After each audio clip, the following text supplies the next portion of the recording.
She may never skip a beat or a bag, but if she continues down this path, she's going to become a lonely hag. Let's discuss.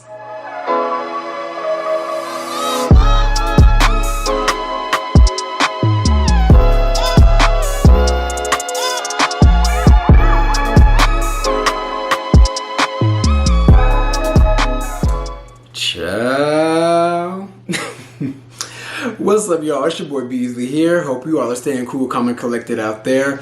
So your boy's been going through it. I've been going through it, and I just want to thank you all for being patient with me. And you know, I'm just all the way out of the algorithm at this point. So in order to ease my ass into making videos and ease my ass back into the algorithm, the easiest thing to talk about is the Real Housewives of Atlanta. And specifically, I want to talk about my favorite bisexual boss by the name of Miss Kandi Burruss. Now, I call her Miss Kandi Burruss not only because it's a play on her last name, but because homegirl has a lot of ass, booty hole, that she tends to spread thin. And speaking of spread thin, I want to go down the list of jobs that Kandi currently holds. So she currently films for the Real Housewives of Atlanta. She films for The Chi. She films for her YouTube channel Speak On It. She films for her show Kandi and the Gang. And then she has her restaurants Old Lady Gang and also Blaze Seafood. And then she also had a sex toy line that also spawned off a multi-level marketing company. Then on top of all that, she's going to be on tour this summer with Escape. And she's also going to be executive producing and possibly starring in a Broadway play called The Thoughts of a Colored Man. And I'm just like, now how does Miss Kandi Burruss find time to wipe her own ass? Now, I forgot to do a little intro. If you guys don't know who Miss Kandi Burruss is, she is an OG of the Real Housewives of Atlanta, and she's also most notably known for being a part of Escape and also being an astute businesswoman.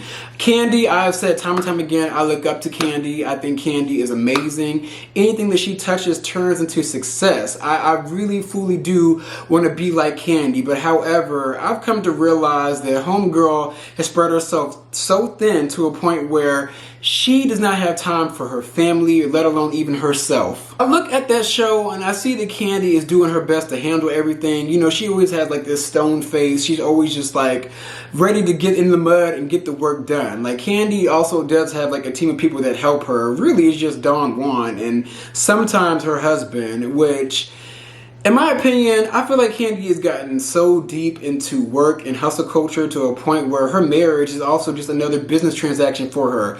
It's mainly like a business partnership, to be honest with you. Like, I'm not even really seeing any chemistry between her and Todd anymore. Her work life has tarnished her family life so bad to the point where, like, I will never forget last season, like, that was the pandemic season when everybody was trapped in the house.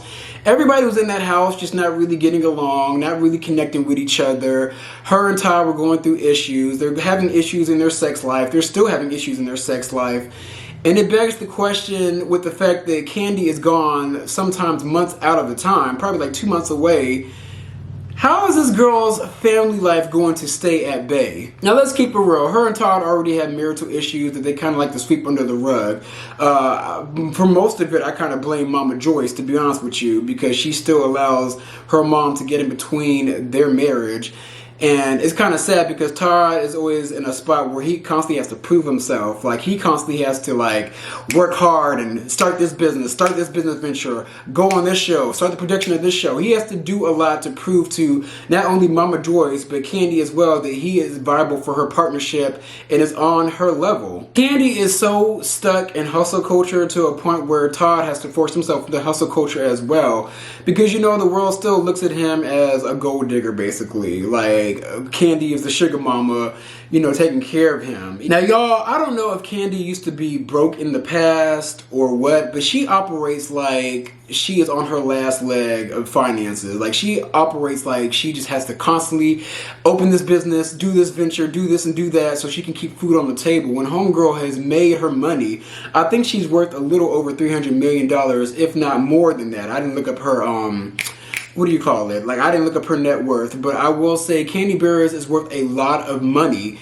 And she just operates like she is like 2 paychecks away from being broke. Kandi is just the queen of hustle culture. You know, she hustles hard, and I get why she does it, because almost every business she opens becomes very successful. But at the same time, if Kandi wasn't on reality television, how successful would these restaurants and business ventures be? I'm all for striking while the iron is hot and having multiple streams of income. But at the same time, girl, Kandi, you have about 10 sources of income. Like, when are you going to give it a rest and put your family first? Now, some of y'all may say, like, oh, you're sexist, women can work, women can do all this, they can put their family first. Yes, woman, you can have it all, but at some point, having it all comes with a price. And when you have everything that you want in your professional life, you got to start focusing on the family life too, especially with the fact that she went out of her way to have 2 kids via surrogate. Girl, you went and had 2 kids that you barely have time to spend with. Now, after saying all this, I'm going to go ahead and contradict myself a little bit.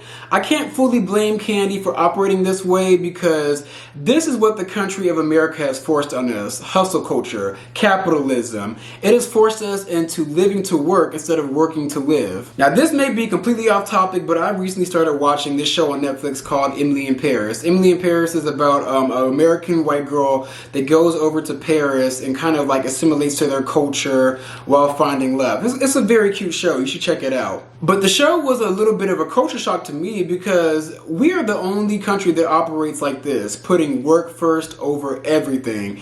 And a quote on that show that stuck out to me was, "You Americans live to work. Over here in Paris, we just work to live." Like, they're more like lax and they're more chill in Paris. Like, for example, whenever we say that we're busy, that's seen as kind of like, oh my God, you're busy? Like, in Paris, people will look at you like you're like going through something, like going through hard times. Like, oh wow, like you're busy? Like, oh, I feel really bad for you. And then on that show, they talked about how it's illegal to work on weekends. If you're caught doing work on the weekend, you will get fined.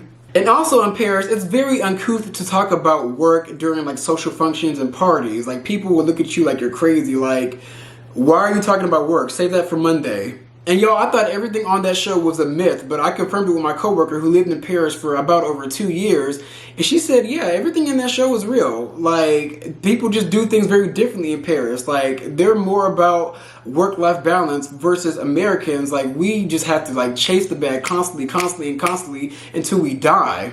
And when you take somebody like Kandi, who like can't stop, won't stop, like every business she opens is successful, especially because she has the marketing and the publicity to have a successful business.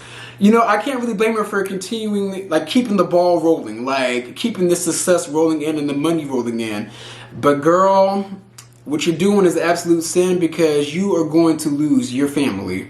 I know it's cliche to say, but Kandi and a lot of Americans are so caught up in work to where they can't even see the big picture. Because at some point you gotta retire, and then when you retire, who are you going to spend time with? Yourself? Or are you going to try to spend time with the family you neglected? Lastly, I'm gonna shift the focus back to me. Kandi Burruss I look up to because she was able to achieve each and every dream. But however, one thing that I've learned is that you can't achieve a dream if you just constantly focus on multiple things at one time. Now, I have a lot of dreams that I want to fulfill, and at one point, I want to say probably like 4 months ago, like I was constantly just like spinning on a damn wagon wheel, like constantly like working on one project, working on the next, working on another one, doing everything at once. And I learned that doing everything at once will get you absolutely nowhere. You will not achieve your dreams if you continue to focus on them all at the same time. You gotta pick one thing, master it, and go to the next. Now, Kandi I look up to because she has achieved each and every dream that she has had, but at the same time, none of her businesses really reach the peak that they're supposed to, because she's constantly focused on more than one thing at once. Her restaurants, like I said, if she didn't have the reality show, would they still be open today? Because from what I see, a lot of them get like D ratings, and then on top of that, from what I hear, like the food, like the ratings of the food is never really consistent. Sometimes it's good, sometimes it's very mid. It's like Kandi does good things and she's successful, but her ventures never reach their peak. They never reach their peak because she is constantly focused on so many things at once. I don't even know how this girl finds time to even sleep and eat. But overall, you will never achieve your goals and dreams if you try to focus on all of them at once. Pick one thing, bust your ass at it, and you will definitely be successful at it. But yeah, y'all, like I said earlier, Kandi's got her peach, and her resume definitely has a lot of pizzazz, but homegirl at the end of the day barely has time to wipe her own ass. But those are my views. Be sure to like, comment, and subscribe. I'm going to come back at you guys with some more content.